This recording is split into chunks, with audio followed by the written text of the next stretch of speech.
Muito bem, bem-vindos ao curso de Metafísica.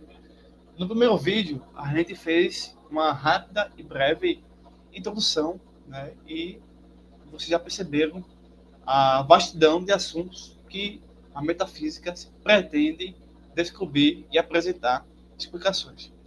De uma forma resumida, a metafísica é, portanto, a filosofia primeira. Então, isso quer dizer o quê? Que é o alicerce de todas as filosofias.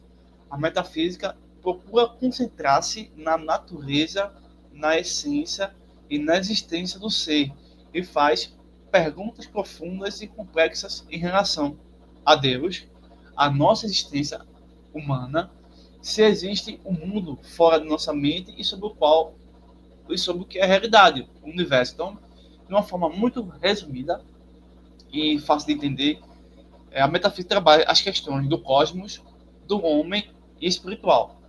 Então, a gente viu a ontologia, né, que é o estudo da existência do ser, incluindo entidades mentais e físicas, e o estudo da mudança. Então, vários pensadores, filósofos, vão trazer muitos estudos sobre a ontologia. E também, a gente também considera um outro ponto que é a ciência universal, que é o estudo da lógica da razão. Então, chamamos assim de primeiros princípios.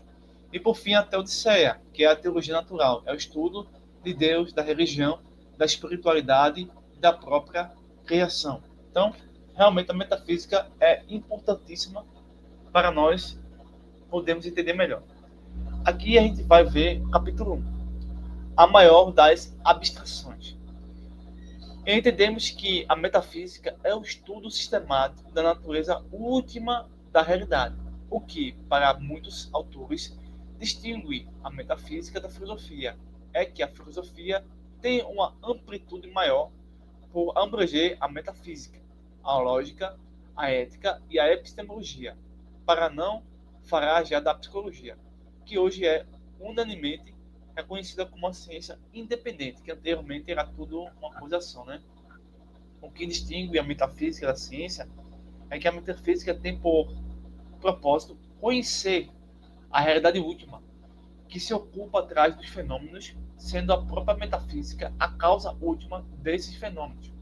O propósito da ciência é descrever fenômenos sem ter de cuidar se existe alguma realidade última que seja substrato dos fenômenos. Ou seja, um exemplo disso é, por exemplo, a chuva, um terremoto, um vulcão, o nascimento de uma árvore, o brotar de flores, o voo do pássaro.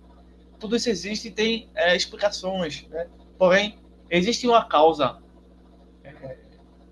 primária e diferente de tudo isso, para dar origem a isso. Existe uma realidade espiritual, por exemplo, então a metafísica vai trabalhar isso aí. Então, segundo Aristóteles, filósofo grego, cada um dos ramos do saber estuda um objetivo particular, uma espécie de ser. Assim, a física é a ciência da natureza, desse gênero de ser que tem em si o princípio de seu movimento, a modalidade de saber que estuda o ser em si, o ser abstrato, o ser enquanto ser, deu Aristóteles o nome de filosofia primeira, posteriormente chamou de ontologia ou metafísica. Então, a metafísica é o estudo do ser, mas está vendo aqui. Então, o ser pode, porém, ser considerado por três aspectos. Daí, as três partes que se costuma distinguir da metafísica. Aqui, ó, cosmologia racional, psicologia racional e teodiceia, ou teologia racional. A parte sobre cosmologia racional. A parte da ontologia que, uma vez admitida a realidade do mundo exterior ao espírito individual, que eu penso, procura formar uma concepção de um conjunto da essência desse universo. A psicologia racional. A parte da ontologia relativa ao estudo metafísico da alma. A teodiceia é a parte da ontologia que se ocupa do problema de Deus, né? A gente viu aí já no primeiro vídeo também. Definição de ser. A ideia de ser, tem-se dito, é a mais alta abstração a que o mundo pode chegar, depois de os seres singulares foram privados de tudo aquilo que o distingue e faz deles seres determinados. Assim, a ideia de ser é algo de extensão máxima e de compreensão mínima. De extensão máxima, porque, sendo a ideia mais abstrata possível, convém a tudo que é ou pode ser. De compreensão mínima, porque se abstrai de tudo e qualquer característica ou qualidade particular. Desse modo, ao ser, nada pode ser acrescentado, pois tudo que existe ou pode existir é ser. Todos os seres singulares são o ser, mas cada um o é de modo peculiar. Admitindo que os seres singulares são espécies de seres, alguns autores afirmam que o ser em geral é um gênero supremo. Outros, porém, contestando tal parecer, sustentam que o ser não é um gênero, mas uma noção, que transcendendo ou superando todas as categorias do ser, aplica-se a tudo que pode existir ou existe de qualquer modo. É por isso que os metafísicos afirmam que a ideia de ser é imanente a todas as categorias e ao modo, e ao mesmo tempo transcendente a todas. E acrescentam a ideia de ser transcendente, não só cada uma das categorias de ser considerada em si só, mas todas as categorias em conjunto, porque não abrange somente todos os seres finitos, que se distinguem em categorias, mas o ser finito que está acima das categorias, quando considerando em si mesmo e de modo absoluto. Do ser nada se pode dizer senão que, que é o ser, quando considerando em si mesmo, mas agora já de modo absoluto, mas de modo negativo. Posso dizer que ele é em si mesmo indivíduo, isto é, um.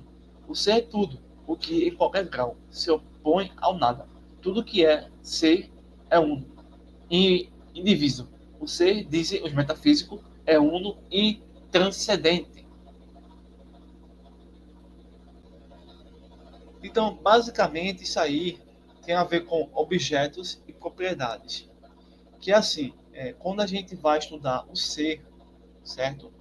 A gente pega, por exemplo, a expressão vermelhidão. Existe, por exemplo, o realismo platônico, né? E é, e o realismo moderado. E também nós temos o nominalismo.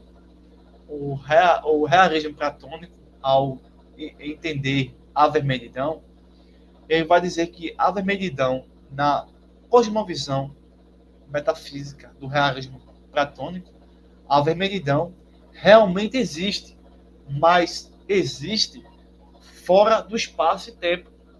Ela não está exatamente no espaço e tempo, a vermelhidão. Ela está fora do espaço e tempo. Porque é como se fosse uma ideia eterna, uma ideia espiritual. Ok? Esse é uma metafísica realismo platônico. Por sua vez, mesmo estudando também a vermelhidão, existe o realismo moderado, que diz assim que a vermelhidão existe dentro do espaço-tempo, que é diferente do realismo platônico. O primeiro diz que está fora, o segundo diz que está dentro. Quando a gente vê a questão da maçã ter ser vermelha, um carro vermelho, entendeu?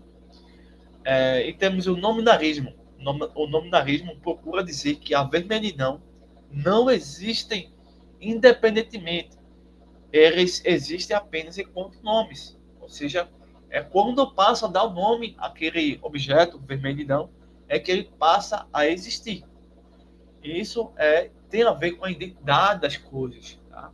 Então, por isso que a metafísica procura sempre mergulhar nas profundezas de tudo para entender a identidade, a questão do ser. Aí vem o perdurantismo, aí vem depois o durantismo e vem o essencialismo mereológico. Então são assuntos, né, que a gente vai se acostumando, vai pegando esse ritmo e vai procurando entender. Então o ser é tudo, que em qualquer grau se opõe ao nada. Então, como se fosse também, para vocês entenderem aqui nesse assunto aqui e finalizar essa parte do vídeo, uma árvore. Uma árvore é sempre uma árvore. Era quando perde as folhas ou quando deixa de dar frutos. Ela deixa de ser árvore, é a mesma árvore. E em qual momento do espaço-tempo é uma árvore. Entende? Buscando assim a essência, a natureza real do objeto, da coisa, do ente, do ser. É por esse caminho, e outros caminhos também, que a própria metafísica vai trilhar. Espero vocês no próximo vídeo. Bons estudos!